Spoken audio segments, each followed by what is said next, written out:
أعوذ بكلمات الله التامة من شر ما خلق. بسم الله الرحمن الرحيم. ولا حول ولا قوة إلا بالله العظيم. اللهم صل على سيدنا Muhammad وعلى آله وسلم. Au nom de Dieu, notre miséricordieux, le tout miséricordieux, il y a réponse et de puissance qu'en Dieu, subhanahu wa ta'ala, et louange à Dieu Seigneur de l'univers, que Dieu répande pétrole dans sa bénédiction salutaire sur le creuset de cette théophanie, le centre de ses secrets, dominion de ses lumières, le cénacle de ses donations, la fontaine de ses bénédictions, l'océan de sa ma'arifa, la gnose, notre Seigneur et Maître Mohammed, messager d'Allah, imam de tous les prophètes et envoyés, espérance de toutes les créatures, sur sa famille, sur ses compagnons et sur eux les seuls. Nous allons donc aujourd'hui causer, de commun accord avec les disciples ici présents. Je suis un co-disciple Tijani,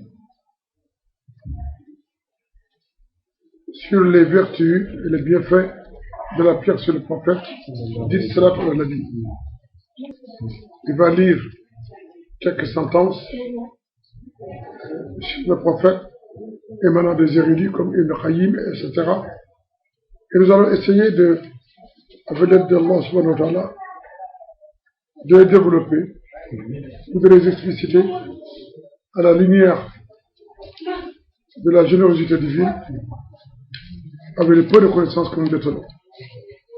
Je le connais maintenant, on dit que les vertus de la pierre sur le prophète sont au nombre de 40. Elles sont même au nombre de 92, 100, 313 et bien plus. On ne peut pas énumérer les bienfaits de la prière sur le prophète. Ceux qui pensent la prière sur le prophète, ceux qui la pensent et l'écrivent, ceux qui l'écrivent, la pensent et l'écrivent, et l'actualisent dans le bonus vivendi, ceux qui après l'avoir cogité, l'écrivent dans un tracé, dans un livre, une feuille, etc. Donc, le gère, le calibre avec le ego, ensuite, le génère et le dispatche aux autres créatures, soit par l'enseignement, soit par le comportement, soit par le zikr fonctionnel et dynamique, aussi bien de l'intellect, du cœur et de l'esprit.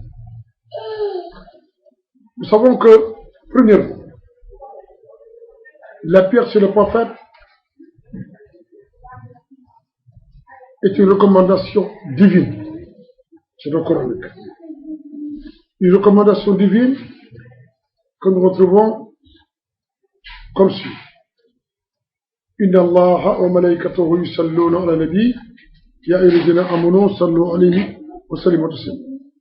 En vérité, en toute vérité, il est vrai que cela fuit de tout temps, que Dieu le Créateur, l'absolu, le présent, l'omniprésent, l'omniscient, Azal Abad, a toujours été tel qu'il fut, sans jamais cesser d'être tel qu'il est. Donc Dieu est l'éternel. On dit Daïmou en langue arabe, l'éternel. Les Hébreux ils disent Adonai, le Dieu éternel. On peut, par extension, l'Église dire Daïmou, celui qui est éternel par lui-même et qui n'a pas d'origine. Et c'est ainsi que nous découvrons, Dieu dit, lui de tout temps, en tout le temps, il a créé le prophète pour lui, il a fait de lui son livre, le Kitab, son secret, Asir, sa lumière en nous, son tabernacle al-Mishka, le tabernacle de ce théophanie, de ce secret, intimiste, fusionnel, célestiel, axiomatique, ascensionnel, parfait et perfectionnel. Donc le prophète, à ce propos, est d'abord le secret divin. Dieu était un trésor, Dieu était occulté dans son unicité inconnaissable. Il est luminable. Il a voulu, par sa puissance infinie, se faire connaître par le miroir de son être, l'Atuzati. Car Dieu est celui qu'il est. C'est-à-dire, vous, l'imperceptible, l'inconnaissable. Ensuite, il a voulu se faire connaître. Et de par où il a créé Ahmad, en tant qu'Ahmad. Et lorsqu'on dit qu'il a créé Ahmad, mais cela, certains souvent disent que non, il n'a pas créé Ahmad.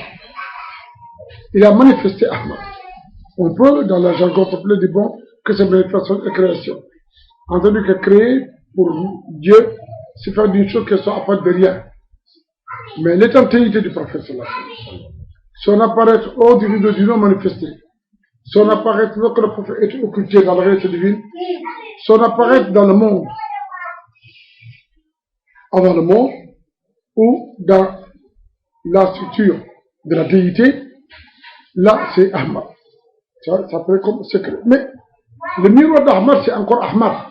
Ça, c'est là que le prophète apparaît, qui avait été énoncé d'ailleurs par le prophète Moïse, le prophète Isa, Sayyidina Isa alayhi salam, en disant que un prophète viendra après moi et son nom sera Ahmad. Donc, Sayyidina Isa, radiallahu anhu, sallallahu alayhi wa sallam, puis sur lui, a vu le secret originel du prophète, typifié, codifié par le nom Ahmad. Donc Jésus connaît le prophète d'une manière parfaite, c'est vrai, d'une manière prophétique. Les prophètes sont au-dessus de tous les saints. Mais la manière dont il a perçu cette lumière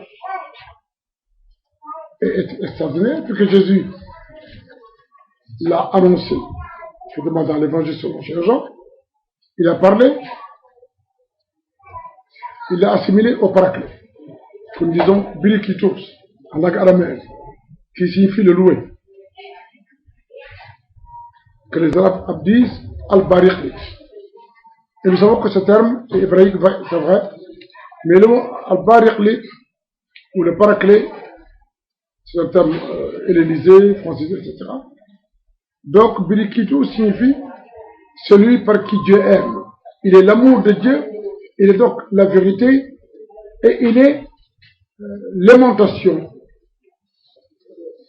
démiurgique de toutes les sources ou de toutes les fontaines de la gnose vraie qui préfigure l'harmonie, l'équilibre et le calibrage de tous les êtres selon leur dimension globale et multiforme. Donc Ahmad est un esprit, Muhammad est un corps. Ahmad est, par Dieu, celui qu'il est, le connaissant.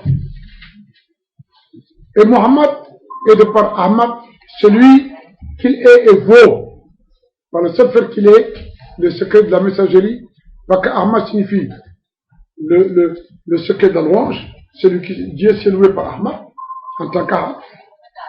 Et il a créé donc, à partir d'Ahmad, le prophète Muhammad, dans son essence, qui est Muhammad Rasulullah, Muhammad le messager d'Allah. Mais non seulement Muhammad le messager d'Allah, c'est Muhammad, mais, sallallahu alayhi wa sallam, le prophète, il est, à cet égard, le Ruh al-Arwah, comme il a dit lui-même, l'esprit de tous les esprits. Donc il est à l'origine de la création, en tant qu'il est Sababul Azam il-Kulli Majou, la causalité suprême pour toutes choses, et c'est de par lui, en tant que Rahman, avant la qualification ou la quantification de ce nom dans le monde des contingences et de la relativité, il fut Muhammad. Mais le nom Muhammad est inscrit tel quel dans l'organisme divin que nous appelons la Mahfouz. Muhammad. Donc, le mot Muhammad, cité 4 fois dans le Saint-Coran, est un terme à la fois arabe et syrianique. La langue syrianique, c'est celle que parlait Adam. Le premier a été créé par Dieu. Donc, physiologiquement parlant, bien sûr.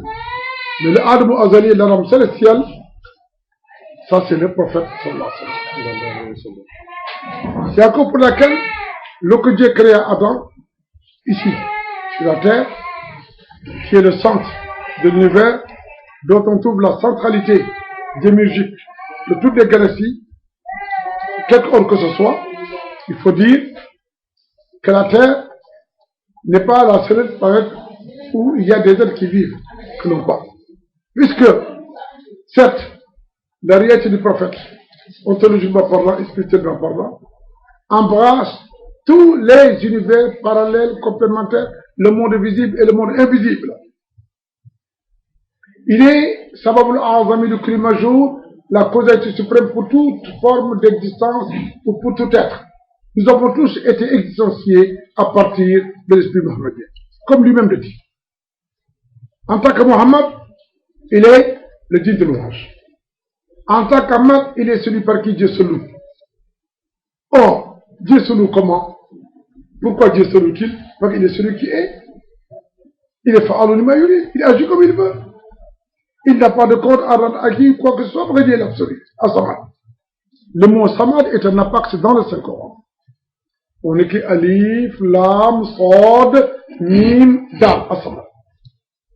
Le mot Samad signifie englobe, en tant que nom divin, au nom d'essence et au nom d'ubséité. Il englobe toutes les formes de magnification et d'amplitude de la grandeur divine, de la grandeur divine, de la puissance divine, de la majesté divine, de la beauté divine, Al-Jalaliya, Al-Jamaliya, Al-Kamaliya, et de la transcendance divine. Car Dieu est subhanahu Ali Allah, il est, gloire à Dieu, l'élevé, pas l'élevé le plus élevé, non. Il n'y a pas d'être élevé à côté de Dieu. C'est-à-dire, Dieu, gloire à Dieu, l'élevé et l'élévation, le créateur de toute forme d'élévation, le sublime, le transcendant, l'inaccessible. C'est là où l'on dit que ça signifie celui qui gère sans aucune peine, sans aucune contingence, ni relativité, sans aucune faiblesse. Toute chose, tout ce qui existe. Il est le créateur de Mohammed, le révélateur d'Ahmad. Sans lui, Ahmad n'aurait pas été. Et sans lui, Mohammed ne serait pas apparu. Et Dieu nous a mis en relation, nous, gens adamiques et gens spirituels de Dieu, et toute la création, il nous a mis en relation avec Mohammed. Et il a essayé, il a irrigué tous les esprits, toutes les créatures angéliques, djinns, humains, rawhaniques, les esprits célestiels, terrestres, impliqués, ou les esprits autres, structurés dans les existences et dans les mondes parallèles et complémentaires que nous ne pouvons pas comprendre par la raison. Il les a irrigués par Ahmad et ensuite il les a configurés et il les a appliqués sa loi dans le monde des contingences et de relativité et dans le monde des non-contingences et de non-relativité par Muhammad. C'est pour lequel, lorsque Dieu dit Muhammad Rasulullah, Mohammed est le messager d'Allah, cela signifie que le prophète est le sacré et la sacralité. Et il est le sacraliseur. Il est le sacré en tant que sans lui, Dieu n'aurait rien créé. Non pas que Dieu a besoin du prophète pour créer, non. Mais c'est Dieu qui le confirme. Par amour pour le prophète. Dieu a dit وَمَا أَرْسَلْنَاكَ إِلَّا رَحْمَةً لِلْعَالَمِينَ. Nous t'avons envoyé toi, prophète, comme étant l'essence, le codex, l'amplitude, l'océanité, la confirmation de notre miséricorde pour tout ce qui existe dans la structure. C'est encore pour laquelle le mot Rahma, c'est Ra, Ha, Mim et Tabarou. Géométriquement, ce nom apparaît avec le nombre 253. Et bizarrement, la forme pythagoricienne de 253 nous donne 2. C'est 22, c'est Habib, donc le prophète est le bien-aimé. En tant que Rahma, c'est le bien-aimé d'Allah. Et figurez-vous que Habib, c'est 22, la Salatul Fatih que nous connaissons. Allahumma salli ala Sayyidina Muhammad al-Fatih lima ughliq wa khatim lima sabaq an-nas al-aqim bil-aqiq wal hadi ila siratika al-mustaqim wa ala ali qadim barazim. Mais est formaté par 22 lettres qui est Habib. C'est encore pour laquelle les récitants ou les akirs de la Salatul Fatih appartiennent au groupe des Mahmoud, ça veut dire de ceux qui sont aimés par Dieu. Et de ceux qui restaurent leur intellect par la contemplation d'Allah. Si, dont le principal se trouve dans la lumière Mohammedienne. Et ceux qui sont pudiques à l'égard d'Allah, c'est-à-dire ceux qui se complaisent dans le comportement mohammedien. Batiniquement et zahirinnement. Et ceux qui sont pleins d'amour, de respect et de sincérité et d'humilité face à Dieu. Car un soufi dit que le prophète est la face cachée de Dieu. Ça ne veut pas signifier pas qu'il est Dieu, non. La face cachée de Dieu, il est le livre divin par qui on décrypte les signes de Dieu. Quand Dieu dit, lisez en vous et sur vos horizons. Et le prophète dit, celui qui se connaît son Seigneur. Nul ne peut se connaître sans le prophète. Le prophète a dit, Allah min Allah wal mu'minuna minni. Moi je suis de Dieu et vous de moi. Le prophète n'est pas le créateur des créatures, non. Il est la créature des créatures. Mais il est la créature d'Allah subhanahu wa ta'ala. Il est celui qui crédibilise la foi de toute la création, même les anges. C'est encore pour laquelle nous disons que la prière sur le prophète, un nabi, a plusieurs variantes. Autant que nous voyons que la planète sur laquelle nous sommes, la Terre, au nom des galaxies, etc., les gouttes d'eau, le nombre de gouttes d'eau, des grains de sable, des atomes, les composés de protons, de neutrons, etc., le nombre des astéroïdes et des comètes, les constellations, les galaxies, les trous noirs, etc. Tout ce que vous pouvez estimer par la pensée même, par la connaissance, en nombre, nous disons que la prière sur le prophète est plus dense que tout cela. Mais nous, musulmans, parce que, attention, ne pensez pas que les autres prophètes ne connaissaient pas la prière sur le prophète, ils le connaissaient. Mais eux, les prophètes, ont reçu le dépôt de la connaissance parfaite, intimiste, fusionnelle, ascensionnelle, vraie, véridique, dans leur assiété. Tous les prophètes n'ont jamais cessé d'actualiser en eux-mêmes, dans leur intellect, dans leur cœur, dans leur esprit rond et dans leurs actes, donc dans leur ontologie, la prière sur le prophète. Donc c'est qui? Vous pouvez prier sur le prophète, Allahumma salli ala Muhammad wa ala sallam, mais sans l'écrit, vous pouvez le dire, vous pouvez en le disant pas, le penser. Mais la différence entre un prophète qui fait des zikr sur la salat, sur le prophète, et un saint et un homme, comme les contextes, c'est très différent. Un prophète qui prie sur le prophète, il le fait dans son aspect global et multiforme. Tous ces sangs, tous ces atomes, n'est pas, retournent au berceau ou au bercail, qui est le prophète. à telle enseigne que lorsqu'ils disent Allah, lorsqu'ils disent Allahumma, ou lorsqu'ils disent Aya Shara'ya, ils le disent en tant qu'ils sont dans cette instance instantanée, n'est-ce pas, le prophète. Donc tout homme est le prophète, mais ils ne sont pas le prophète. Donc si Dieu dit, là nous faisons pas de discrimination entre les prophètes, ça veut dire que les prophètes forment un même corps. Écoutez, l'État au Sénégal, l'État du Sénégal, c'est un État indivisible, constitutionnellement parlant.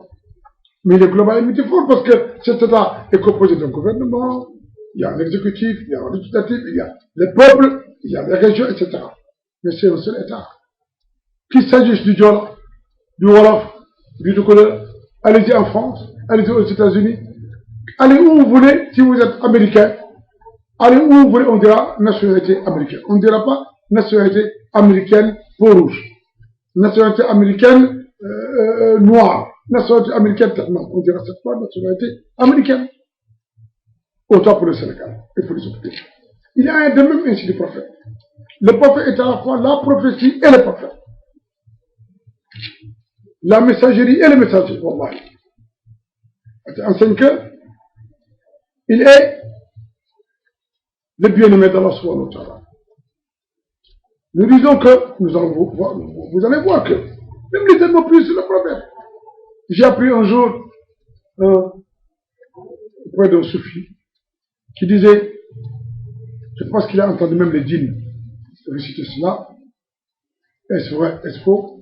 Je ne sais pas que les djinns parlent de langage syrianique, le langage que parlait Adam. Mais aujourd'hui, le langage des djinns est très varié. Et peut-être ils parlent une variété de langue syrianique, aujourd'hui un peu dégradée, il faut le dire. C'est comme aujourd'hui quand vous prenez l'américain ou le français. Il y a beaucoup de termes, par exemple, qui sont dans la grammaire française, ou même dans le langage, dans le jargon français, beaucoup de termes qui ne sont pas d'origine française. Le mot char, le mot mangue, le mot café, etc. Et ainsi, donc, une langue, la grammaire linguistique, la grammaire, dans une langue, la grammaire permet de proliférer, de grandir, de s'agrandir et de s'enrichir également par d'autres termes qui ne sont pas apparentés. Si nous revions au Coran, vous verrez que le Saint-Coran est la parole d'Allah subhanahu wa ta'ala. Mais lorsque le prophète a prêché à la Mecque, il a trouvé un peuple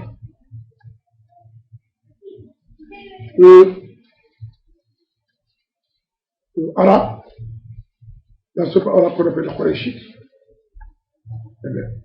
Il a trouvé des factions tribales. Il y avait les Bani Hashim avec la partie du prophète. Les Bani Hashim étaient la famille religieuse qui contrôlait la Kaaba, le sanctuaire de la Kaaba qui est d'origine abrahamique et même d'origine adamique. Et c'est eux qui abreuvaient les pèlerins qui s'occupaient de la Kaaba. La Kaaba à l'origine, c'était la maison adamique lorsque Adam est descendu sur terre. Il ne faut pas croire Adam est descendu comme une parachute au nord. C'est donc que Dieu a fait une transfiguration. Dieu, ce qu'il veut est, et Adam s'est trouvé sur la terre. Le premier, on dit que la première terre que Adam a foulée, donc on dit que c'était l'air. Satan a été transfiguré et Dieu l'a rejeté hors de l'air, n'est pas, génétique, ou du pourtour du jardin, ou de la bienséance, ou bien de la béatitude, et se retrouver dans l'Ipachan de qu'on dise que c'est les rangs. L'imam Tabari en parle ici. Mais tu lui as dit que Adam, lui, s'est retrouvé aussi. Là où il y a aujourd'hui de la Mecque, la Kaaba. C'était la première demeure d'Adam. Et là, il est venu sur la terre avec une pierre qu'on appelle Hajjatul Aswad. Il y a maintenant toute une discussion sur cette pierre-là. Et donc, on dit que même Adam, eh bien, se mirait dans cette pierre. Que cette pierre était blanche. Certains disent que, parmi les traditionnistes musulmans, que cette pierre, à l'origine, était blanche et éclairait toute la presqu'île arabe. Mais au fur des choses, eh bien, les prophètes sont venus. Ensuite, il y a eu le polythéisme, qu'on appelle le shirk billah, polythéos, ça veut dire plusieurs dieux. Les tribus arabes, ils venaient, les Grecs venaient là-bas, les Romains, etc. Ils venaient, il y avait la foi d'Okar. Et c'est à cet instant, justement, que les gens, on a retrouvé là-bas des divinités, des fausses divinités romaines, athéniennes, carthaginoises, persanes, etc. Jusqu'à ce qu'il y en ait 360 autour de la Kaaba. Et ils n'ont pas pu, malgré cela, détruire la notion du Dieu unique. On les appelle mouchriquines, du seul fait qu'ils ont associé au culte monothéiste du Dieu unique, n'est-ce pas, d'autres formes de statues, de fausses divinités, etc., à qui ils ont donné des noms de Hobal, de Lat, de Oza, etc. Et chaque fois qu'il y avait la foi annuelle à la Mecque, eh bien, on voyait des gens du Yémen, de la Syrie, de l'Iran, de Rome, venaient là-bas avec des divinités. Et chaque fois, ces Arabes qui avaient perdu la notion du Dieu unique, eh bien, prenaient ces divinités, les adopter. Ils en étaient arrivés jusqu'à même eux-mêmes créer, pas créer, enfin, inventer de fausses divinités, qui étaient faites parfois en gâteau. Je vous dis, en gâteau, ne riez pas, c'est la vérité. Ils faisaient même des statues en forme de gâteau dans lesquelles ils mettaient des dates et tout ça. Et chaque fois qu'ils avaient faim, parfois ils coupaient le pied de leur divinité, ils mangeaient. Certains qui étaient plus riches faisaient des divinités en or, d'autres en argent pour montrer qu'ils étaient plus près de leur divinité. Et quand vous leur dites, mais dis donc, et Allah, il dit, oui, Allah c'est le Dieu unique. Et on leur dit, mais pourquoi? Vous adorez des fausses divinités que vous avez fabriquées de votre propre main? Ils disent, non, vous n'avez pas compris le message. Ces divinités-là sont des moyens par lesquels nous accédons à la divinité unique. C'est pourquoi on les appelle mouchekines, les associateurs. Et il y avait un commerce éblouissant. Démoniaque, c'est vrai. Comme le père d'Abraham lui-même, qui en Babylonie, actuel Irak, il faisait des statues qu'il vendait et gagnait de l'argent, beaucoup d'argent. Et on sait que l'imagination créatrice de l'être humain, si jamais Dieu n'irrigue pas l'intellect et le corps et le cœur de l'individu, on s'en perd.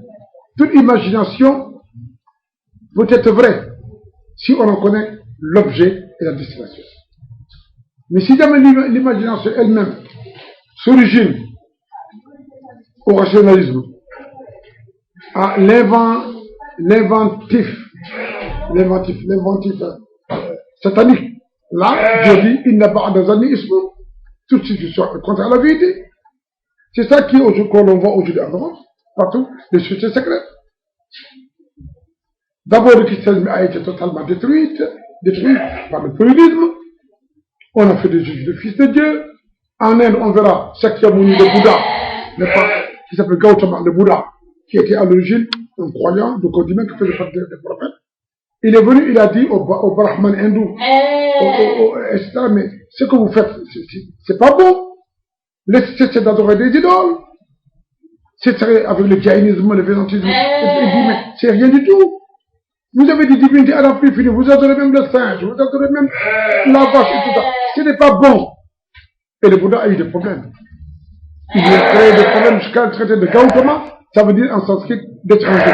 Oh, tu es né parmi nous, c'est vrai, tu t'appelles Sakyamuni, mais tu es étranger parmi nous, ce que nos grands-pères pratiquaient, tu ne peux pas enlever cela. Et tous les prophètes ont entendu la même musique. Chaque fois que Dieu les envoie pour extirper les gens des mains de Satan, qui les attire dans l'idolâtrie, qu'est-ce qu'ils disent? Oui, ce que nos grands-pères nous ont laissé, vous ne pouvez pas nous enlever ça. Nous croyons au cours des ancêtres, un point, un trait. Et malgré les prodiges, les saints font des prodiges. Malgré les miracles des prophètes, on n'a jamais vu de peuple aussi têtu, de peuple aussi égaré, de peuple aussi fondamentaliste, dans la négation d'Allah subhanahu wa ta'ala, que les Arabes. Et Dieu le dit dans le Coran, il dit Al-A'rabu ashaddu kufran warifa. Les Arabes, en réalité, c'est pas tous bien sûr, ils sont endurcis dans la mécréance et l'hypocrisie. Et c'est vrai.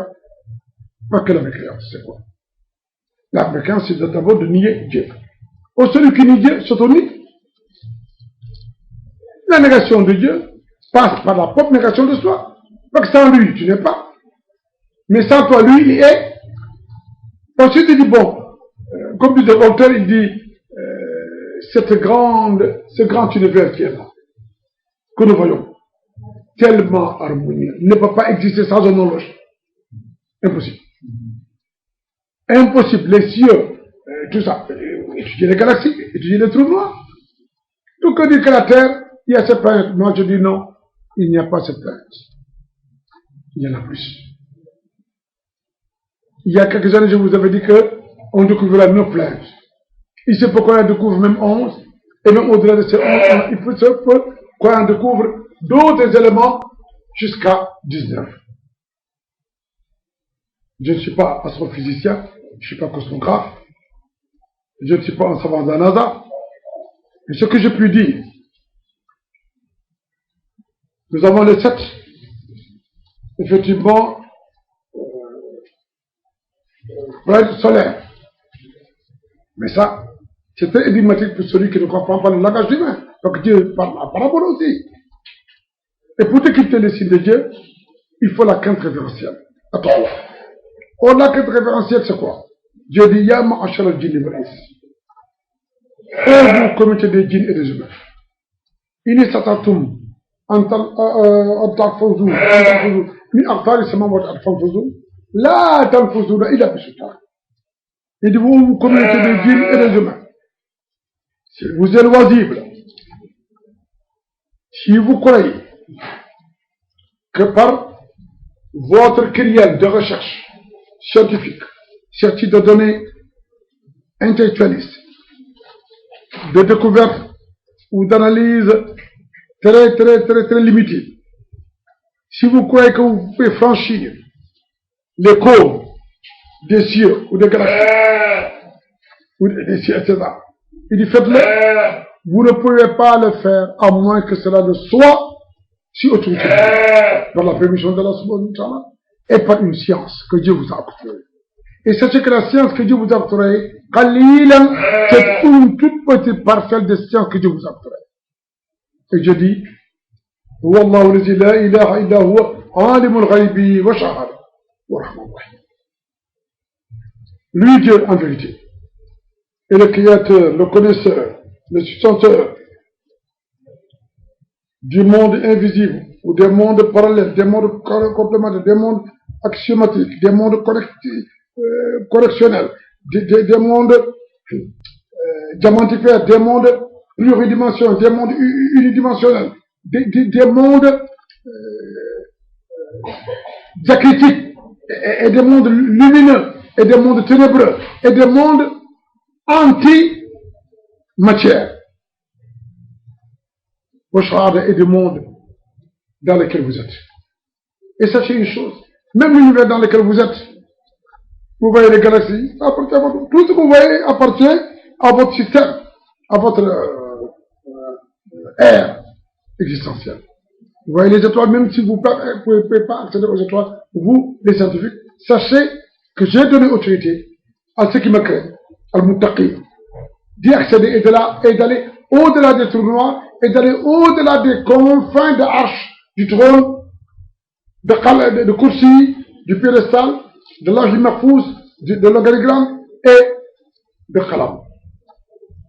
Et ne cherchez pas à comprendre comment sont ces univers. Parce que vous ne pouvez pas les saisir par la raison. Vous ne voyez que la face apparente de l'iceberg, ce qui se trouve au fond est beaucoup plus grand et beaucoup plus mystérieux. Si vous ne craignez pas Dieu, Dieu dit craignez-moi et je vous informerai. Beaucoup de gens actuellement s'évertuent à utiliser des noms divins, sans pourtant savoir que l'ensemble des noms est attribué. C'est le prophète. À l'exception du nom Allah. Allah est le nom révélé par le prophète. ou le nom enseigné par le prophète, par Dieu au prophète. Mais il a enseigné au prophète avant l'apparition des esprits hors du rideau du nom manifesté. On dit que Dieu fit Hua. Et Hua. Après Hua, Dieu révèle Ahab. Après Ahab, Dieu révèle Allah. Ensuite, il révèle Sama. Sama signifie celui dont tout le monde a besoin, qui est nécessaire, qui pourvoit à la création de toute, qui pourvoit toute la création, qui n'enfante pas, qui n'a pas été enfanté, qui n'a pas faim, qui n'a pas soif. Non, il y a un terme, il y a une litanie. On dit que celui qui récite cette litanie 3 fois, le matin et 3 fois le soir, est à l'abri, désormais, de la pauvreté, sous tous ces aspects. Parce que la pauvreté, ce n'est pas seulement le fait de ne pas avoir la dépense financière. Le fait même de manquer de foi, c'est une pauvreté terrible. C'est même un dénuement, Dieu nous en fait. Alors, il y a la pauvreté matérielle qui consiste à quoi? Tu peux être milliardaire en francs CFA, en dollars. Si tu ne sors pas la zakat, si tu n'aides pas le pauvre, si tu n'essaies pas de subvenir aux besoins des autres qui sont dans le besoin, tu as raté ta vie. Tu as tout raté. Si tu es milliardaire en dollars, tu as 100 milliards, tu te dis croyant, et même non croyant, tu as 100 milliards, tu as des parents, des cousins, des frères, des voisins qui vivent dans le dénuement. À quoi te serviront tes milliards? Zéro. Parce que si tu meurs, ta propriété, ton dominion, c'est une tombe de 3 mètres de profondeur et pas moins de 200 mètres de largeur. On vous y met, on vous enterre. Le corps pourri, on vous oublie.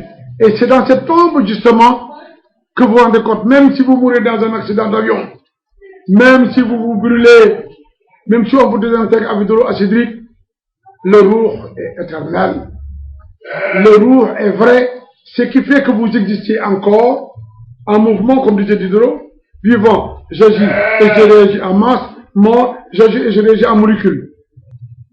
Ça, c'est la définition d'un philosophe, effectivement, de l'encyclopédie. Il ne sait pas que, en molécule, ça veut dire, c'est la réaction organique, mais ce qui te permet d'exister, c'est ça qu'on appelle le roux. Donc, c'est pas le fait. Le tombeau, c'est pas seulement le lieu que l'on crée, on met dedans. Pas que le brahmanisme, c'est des êtres même qui se consument, on les brûle, voilà. Hein, ou ceux qui meurent dans l'océan mangent pas des poissons, etc. Ou ceux qui se noient dans un volcan, hein, qui sont pulvérisés, etc. Il dit, ah donc, vraiment, comme disait Mao Tse-tung, c'est noté, effectivement. Il paraît qu'il est même d'origine musulmane. Il dit, tout le monde n'a pas la même signification. C'est un autre qui parle comme ça. Mais il a raison. Les morts n'ont pas la même signification. Quelle que soit votre manière de mourir, vous témoignerez devant Dieu l'éternel. Et vous serez jugés. Et c'est dans ce jugement que le prophète dit, chacun de vous est un berger. Et chaque berger rendra compte devant Dieu de sa bergerie. Tu as 100 millions. Tu as des sœurs. Tu as des frères. Tu n'as même pas une hutte pour habiter. Tu as 200 millions, 300 millions, avec un building de 100 mètres de haut. Tu as des parents qui n'ont même pas une hutte, une cave. Tu les regardes, tu les toises de haut.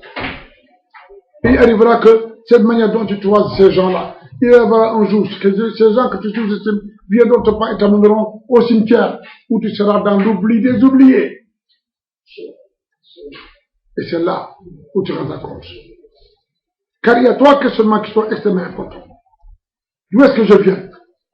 Qu'est-ce que je fais ici et qui dois-je rencontrer? Nous venons tous de Dieu. On dit Inna lillahi wa inna ilayhi raji'un. Nous appartenons, nous venons de Dieu, notre Créateur, et nous retournons à lui, bon gré, mal gré. Quels que soient vos milliards en dollars, vous périrez. Quand? Dieu le sait. Où? Dieu seul le sait. Comment? Dieu seul le sait. Mais les dévots, ceux qui craignent Dieu, pourront dire, vous avez beau avoir des milliards, vous avez 100 maisons. À quoi vous servez 100 maisons? Vous avez 3 enfants, vous avez 10 maisons. À quoi ça vous sert? Donnez à chacun de vos enfants une maison. Donnez le même en une autre maison, 2 maisons. Le reste, donnez ça à vos parents, donnez ça à vos proches, etc. La charité commence par soi-même, c'est vrai. Mais soi-même, c'est pas toi en tant qu'individu, c'est toi et les autres. Il est faux de dire, je crois en Dieu, lorsqu'on accumule sans cesse des biens, sans réfléchir aux conséquences, sans savoir comment on les gagne. Bien. C'est même bête, c'est même inintelligent d'accumuler des richesses à la plus finir. Et de se trouver un beau jour sans s'en rendre compte devant la mort, supplice. Et tu dis à l'ange de la mort, écoutez, moi je veux retourner là-bas pour préparer. Je dis, c'est fini. Tu ne sais pas qu'en toi il y avait Azraïl? Tu ne sais pas qu'en toi il y avait Michaïl? Tu ne sais pas en toi il y avait Gabriel? Tu ne sais pas en toi qu'il y avait Israfil? Tu ne sais pas que Dieu t'a créé et il y a une montre azraélique en toi? Cette montre marche chaque jour que cela fait, tu vas vers la mort. Tic-tac, tic-tac. Et le jour où la sonnerie te réveille la nuit pour faire la prière, ou à une heure où tu vas au boulot, c'est ce jour-là où la sonnerie de la montre fait crrrr, et tout se déclenche, les atomes, effectivement, entrent en mouvement. C'est ce que Dieu dit lorsque la terre tremblera de son tremblement violent. Tu es la terre. Donc tous tes atomes entreront en fusion. Eh oui, monsieur. Et que le roux maintenant s'appelle à sortir. Dieu dit, voilà, je jure par cet instant. Je jure par cet instant extraordinaire où l'esprit humain se détache du corps. Tous les êtres humains, sur quelque aspect que ce soit, sont en péril. Ils ne les aident à mort, sauf ceux qui croient en Dieu, sauf ceux qui ont œuvré bien. Jésus a raison de dire que le royaume des cieux appartient aux pauvres. Mais les pauvres en quoi? Ceux qui sont les fuqara, ceux qui sont dépouillés des manteaux de la vérité, de l'orgueil, du mensonge, hein, de la vanité, de l'hypocrisie, etc. pour couvrir le véritable manteau des sages, le manteau de la révélation. Ceux-là sont immortels. Mais on n'obtient pas l'immortalité avec un amassage de l'argent. D'ailleurs, qu'est-ce que Dieu dit dans ce Coran? Allazi jama'a malan wa adada. Il dit, regardez-les, c'est faux. Les riches, les gens qui ont des 1000 maisons, ils regardent-les. Ils croient, ils sont négligents dans la prière. Ils n'ont même pas le temps de prier, il faut la prier mécaniquement.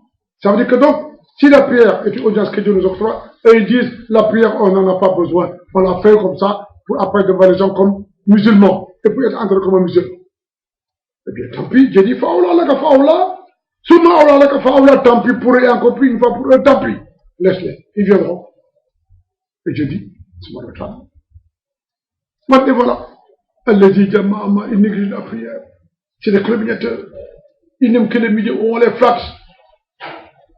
Ils n'aiment que les milieux où ils prostituent leur moi.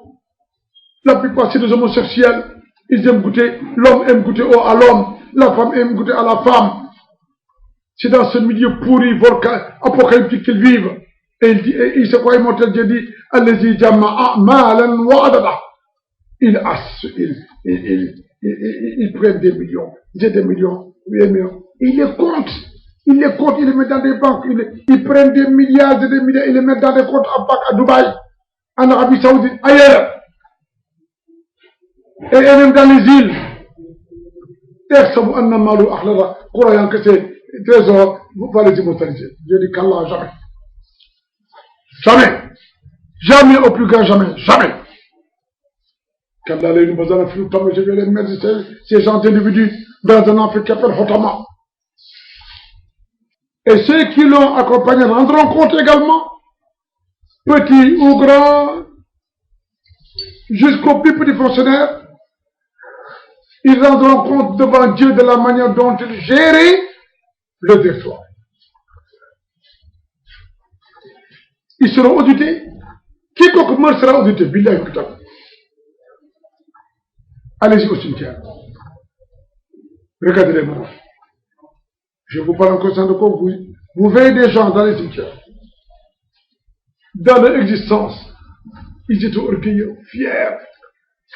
C'est tellement bête, je m'adresse à vous en politique, parce que la politique, en fait, c'est quoi? Elle est nécessaire, c'est vrai. Mais les politiques et les politiciens, ça fait deux choses.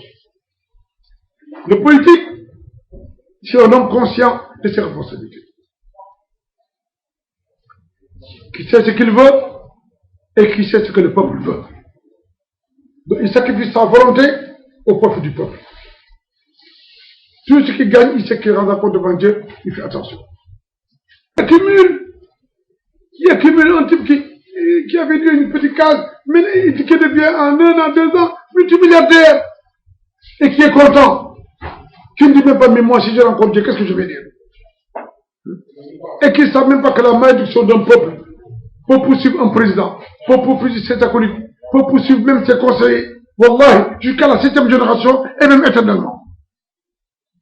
Et rien ne vaut la damnation. Préservez-vous de la damnation en craignant Dieu. Parce que là, c'est même que vous sortez, vous milliardaires corrompus, vous hommes riches corrompus, vous croyez que vous n'en rendez pas compte? Vous vous rendrez compte devant Dieu et de manière terrible.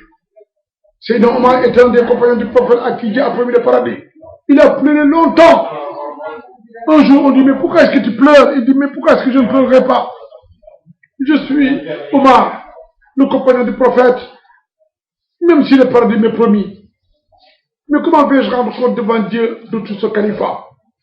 Parce que je sais qu'une seule personne qui meurt et dont je suis responsable, un seul enfant qui pleure parce qu'il n'a pas de quoi manger,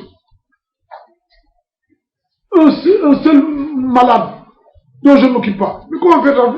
Je vais rendre compte devant Dieu. Pourquoi est-ce que je ne pleurerai pas? N'est à l'abri de la ruse divine que ceux qui craignent Dieu. Ne sont pas à l'abri de la ruse divine que ceux qui offensent Dieu en se croyant à l'abri de sa justice. Et nul n'est à l'abri de la justice divine. Je vous le dis encore une fois. Donc, ça c'est une parenthèse à laquelle il faut réfléchir. Cessez les détournements. Cessez de violer flagramment, sans vergogne, les principes d'Allah subhanahu wa ta'ala. Et je disais, en définitive, que la paix ne soit pas faite d'abord, c'est un ordre divin.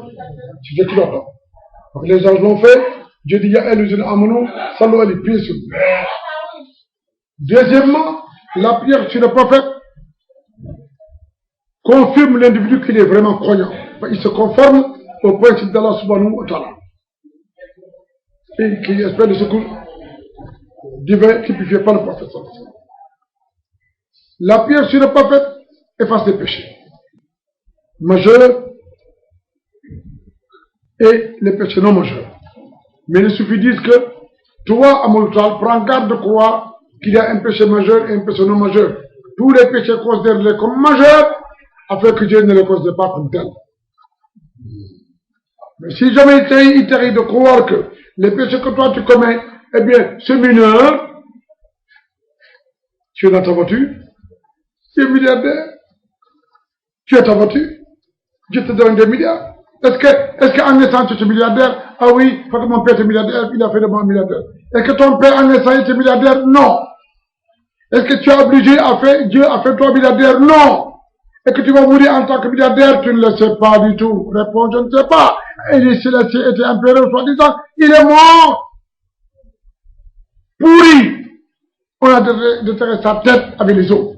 Maboudou, c'est la même chose. Où est Bongo? Où est Bongo? Où est le général de Gaulle? Où est Senghor? Où est Guélimel? Où est Doué Kébé? Où est Crédis?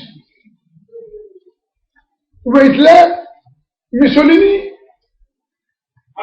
Tous ces êtres aujourd'hui, ils sont en train de rendre compte dans le tout. Ah, si vous saviez, le prophète dit, si vous saviez. Si vous savez, vous pleurez beaucoup et vous rirez moins. Ensuite, je dis que la prière, c'est le prophète. Renforce la foi. Que Dieu a dit, oh vous qui croyez, priez sur lui. Donc, Dieu s'adresse à ceux qui croient. Et Dieu dit, ya ayyuhallazina amanu, aminu, oh vous qui croyez, à renforcer votre foi. Donc, ceux qui croient. Donc, le prophète renforce la foi.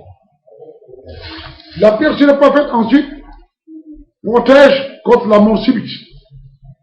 Al-Yazbillah. Allahumma inni a'udhubika min faj'atil mawti wa faj'atil sharri. C'est le prophète qui a dit. Oh mon Dieu. De nous protéger contre la mort subite, plutôt la malédiction subite, comme le tsunami, des choses comme ça, et contre la mort subite. Parce que le tsunami, c'est une malédiction accompagnée, provoquant une mort subite. Parce que ceux qui sont morts pendant le tsunami ne s'en rendaient pas. Il y a des multimilliardaires, des millionnaires, des gens même du chef de bureau qui peuvent le voir qui disent, écoutez, moi je vais en voyage, je vais à Thiès ou je vais à Paris, et à bientôt, je viens. Sans dire, Inch'Allah. Il prend l'avion, paf, c'est l'accident. Il prend la route avec Camus, il meurt.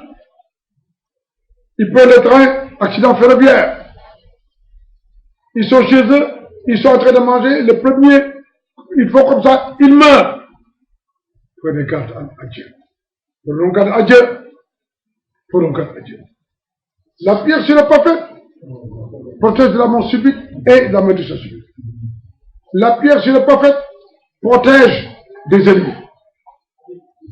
Parce que les ennemis, le premier ennemi de l'être humain, c'est son intellect. Et l'intellect, c'est là où l'on dit il y a la connaissance. C'est pas la connaissance collective, c'est pas vrai, ce n'est pas la gnose, c'est la connaissance, ou même elle-même.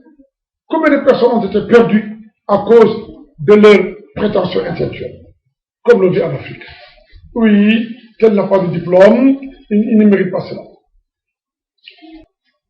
Le Sénégal est totalement infesté de djinns, qui sont renforcés par quoi? Par la lutte, qui sont renforcés par la musique, qui sont renforcés par la débauche, qui sont renforcés par le manque de foi religieuse. Parce que le prophète il dit, mais, mon Dieu, accorde-moi les richesses,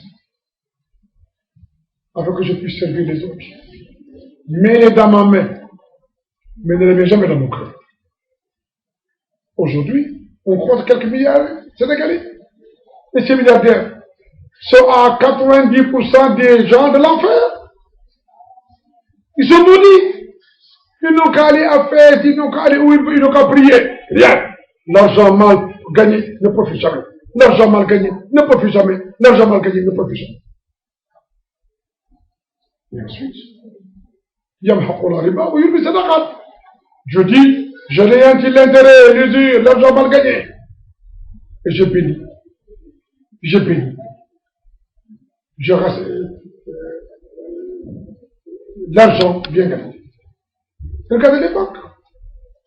Il n'y a pas d'institution plus démoniaque, plus de malédictionnelle, plus d'apocalyptique que les banques. Et pourtant, on dit que c'est les musulmans qui sont là. Tout musulman qui a des actions dans une banque court à sa perte.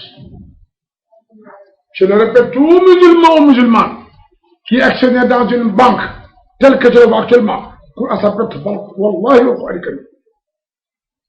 Parce que nous ne croyons pas que parce qu'on vous dit que cette chose, vous la récitez, vous êtes à l'abri. Il y a des gens qui courent à cœur. Parce que je connais quelques secrets, je récite ça, Dieu me pardonne. Ah non, non, non, non, non. Parce que Dieu, il pardonne, lui quand on l'offense, sans faire le chiffre. Mais ce qui se passe entre toi et les autres dans la société, ça, c'est un règlement de compte entre nous.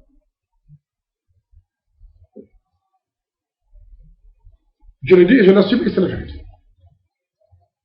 Ensuite, la prière sur le prophète crée la longévité. Une femme bienheureuse. La prière sur le prophète apporte à la famille une union dans le plein entier d'une vie religieuse agrémentée par Allah subhanahu wa ta'ala et par le prophète jusqu'à la rencontre avec Dieu, l'éternel subhanahu wa ta'ala. dans l'amplitude du prophète Mohammed. La prière sur le prophète protège des attaques de djinns et des attaques ennemies, proches ou lointains, apparents ou cachés. Wallah. La prière sur le prophète protège contre la pauvreté, qu'elle soit une pauvreté spirituelle, la pauvreté spirituelle, je parle de la pauvreté spirituelle au sens commun du terme, mais la pauvreté spirituelle, au sens soufique, signifie que si tu comprends que tu n'es rien et que Dieu est tout, et que tu t'effaces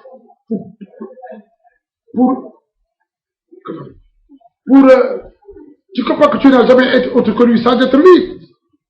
S'il disait que toi, tu es ton Seigneur, Rabbi, Allahu Rabbi, wa la ushbi ahada. Le prophète Nabi, sallallahu alayhi wa sallam, il est Rasoul.